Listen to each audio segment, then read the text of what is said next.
Hey guys, welcome back to another video. तो यार आज की इस वीडियो में हम बात करने वाले हैं DU ECA एडमिशन गाइडलाइंस। इस गाइडलाइन को डिटेल में डिस्कस करने वाले हैं। इसमें क्या क्या चीज़ें दी गई हैं और कब से आपके कोर्स और कॉलेज के प्रेफरेंस स्टार्ट होने वाले हैं और कब से आपके कोर्स और कॉलेज के अलॉटमेंट स्टार्ट होने वाला है।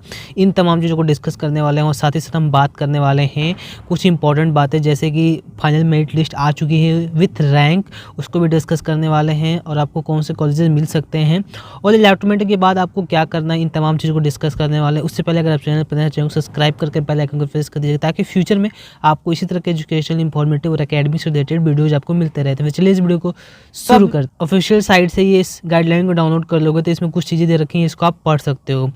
इसमें बेसिकली जो रैंक लिस्ट आ रखी है, मतलब आपको जो फाइनल मेरिट लिस्ट है, सेंट्रलाइज मेरिट लिस्ट है, सर्टिफिकेट मार्क्स के अकॉर्डिंग वो रिलीज़ कर दी गई थी पहले। अब जो लिस्ट आई है मीन्स ये फाइनल मेरिट लिस्ट है जिसमें आपका रैंक भी मेंशन है, ठीक है।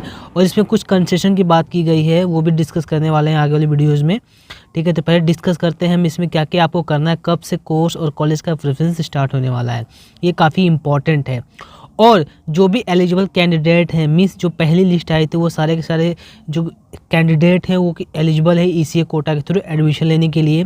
और जो आपका कोर्स और कॉलेज का प्रेफरेंस है, मैक्सिमम आप 40 कॉलेज का प्रेफरेंस दे सकते हैं। और कोर्स की बात करें यानी प्रोग्राम की बात करें तो मैक्सिमम 3 प्रोग्राम्स पर कॉलेज, तो मैक्सिमम ये आपकी लिमिट है, ये आप कर सकते हो, ठीक है। और हम बात करते हैं कब से स्टार्ट होने वाला है आपका प्रेफरेंस फिलअप करना। तो जो भी एलिजिबल कैंडिडेट है वो अपने डैशबोर्ड पे ही सेंट्रलाइज मेरिट के अकॉर्डिंग वो अपना प्रेफरेंस दे सकते हैं कोर्स और कॉलेज का। ये कैसे देना है, ये 10 नवंबर से स्टार्ट हो चुका है। लेट भी हो सकता है क्योंकि आपको पता होगा जैसे स्पोर्ट्स कोटा या फिर CW कोटा का हो रहा था, काफ़ी चीज़ें लेट हुई हैं जैसे, बट वो सारी चीज़ें डिले हुई हैं, ठीक है। तो हो सकता है ये भी डिले हो। अगर आपके पोर्टल पे नहीं दिख रहा है तो आपको घबराना नहीं है, आपको वेट करना है, जरूर आपको दिखेगा अगर आप एलिजिबल हो तो 10 नवंबर से स्टार्ट होना है। 10 नवंबर से आप कोर्स और कॉलेज का प्रेफरेंस दे सकते हो, 10 नवंबर से लेकर 12 नवंबर तक, ठीक है।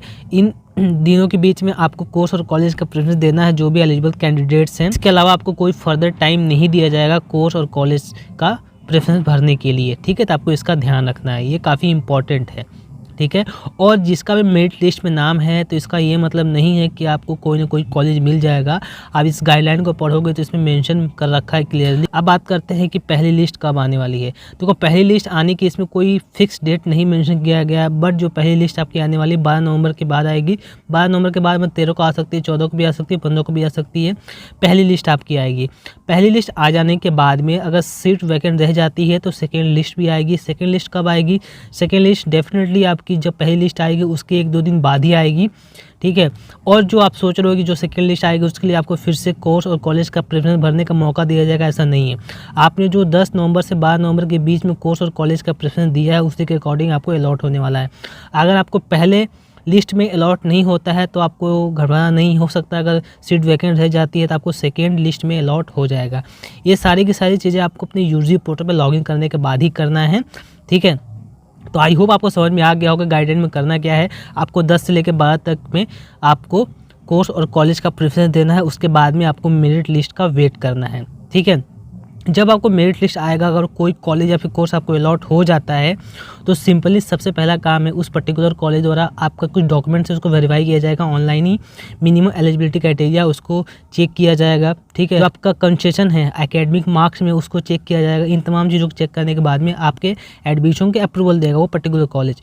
उसके बाद में अपने यूजी पोर्टल पर लॉगिन करना होता है, वहाँ पर आपको फ़ी पेमेंट करना होता है पर्टिकुलर उस कॉलेज का, ठीक है। फ़ी पेमेंट कर दोगे तो आपका एडमिशन जो है वो कन्फर्म हो जाएगा प्रोविजनली, आप वहाँ से फी स्लिप डाउनलोड करके रख सकते हो, ठीक है। तो ये आपको करना है कोर्स और कॉलेज अलॉट हो जाने के बाद का प्रोसेस है, ठीक है। तो हम बात कर लेते हैं जो मेरिट लिस्ट आ रखी है उसमें क्या क्या चीज़ें दी गई हैं। तो आप यहाँ पे जब आ जाओगे ECA वाले सेक्शन में यूजी पोर्टल पे, तो यहाँ पे आप देख सकते हो centralize rank wide merit list of eligible candidate under ECA quota for UG admission for the academic session 2021। तो आप यहाँ से डाउनलोड करके चेकआउट कर सकते हो और अपने कैटेगरी के अकॉर्डिंग। आपको यहाँ पे एक चीज़ का ध्यान रखना है, अगर आपकी रैंक 1 आ रही है, 2 आ रही है, जो भी आ रही है, तो आप ये मुझे कमेंट सेक्शन में या फिर इंस्टा पे DM करके ये मत पूछो क्या मुझे हिंदू कॉलेज या फिर हंसराज कॉलेज मिल जाएगा। सबसे पहले आपको करना क्या है, आपका जो भी कैटेगरी है उस कैटेगरी को चेक करना है आपके कि कौन कौन से कॉलेजेस में वो उसकी सीट्स अवेलेबल हैं। ये कैसे चेक होगा, आप यहाँ से देख सकते हो टेबल 1 में जो है एकेडमिक कंसेशन का, इसको भी आपको चेक करना है। 2 में देखिए सीट मैट्रिक्स दे रखा है, कौन से कॉलेजेस में किस किस के लिए सीट कितनी अवेलेबल है, उसको सबसे पहले आपको चेक करना है अपनी मेरिट लिस्ट देख जाने के बाद में। चलिए कोई एक डाउनलोड करके हम देख लेते हैं, जैसे एनसीसी का मैं डाउनलोड करके देख लेता हूँ। जैसे ये देखिए एनसीसी का फाइनल मेरिट लिस्ट है, तो आप देख सकते हैं फुल नेम दे रखा है, फॉर्म नंबर है, जेंडर है, टोटल जो आपकी मार्क्स आ रखे हैं बेस्ट थी सर्टिफिकेट का आउट ऑफ 100 वो नंबर दे रखे हैं और रैंक दे रखा है। तो पहले आप देख सकते हो यहाँ पे जो है इनकी जो मार्क्स बनी है 100 में से 60 मार्क्स है, उनकी रैंक 1 है। तो इस हिसाब से आप अपना चेकआउट कर सकते हो और कमेंट सेक्शन में ज़रूर बताइएगा कि आपको कितनी रैंक मिली है, और साथ ही साथ अपने 12वीं के परसेंटेज को भी बताइएगा, ये भी काफ़ी इंपॉर्टेंट है। ज़्यादातर कॉलेजेस के द्वारा जो 15% का कंसेशन है वो मिल जाता है, बट कुछ कॉलेजेस 1 या 2 कॉलेजेस ऐसे भी हैं जो 15% से कम का कंसेशन देते हैं, तो आपको उसका भी चेकआउट कर लेना है। आई होप आपको समझ में आ गया होगा कोर्स और कॉलेज का प्रेफरेंस कैसे देना है, पहली अलॉटमेंट लिस्ट कब आ सकती है और सेकंड के आने के कितने चांसेस है, और कोर्स या कॉलेज अलॉट हो जाने के बाद में क्या प्रोसेस होता है एडमिशन के लिए। ठीक है, तो इस वीडियो को यहीं पे ख़त्म करते हैं।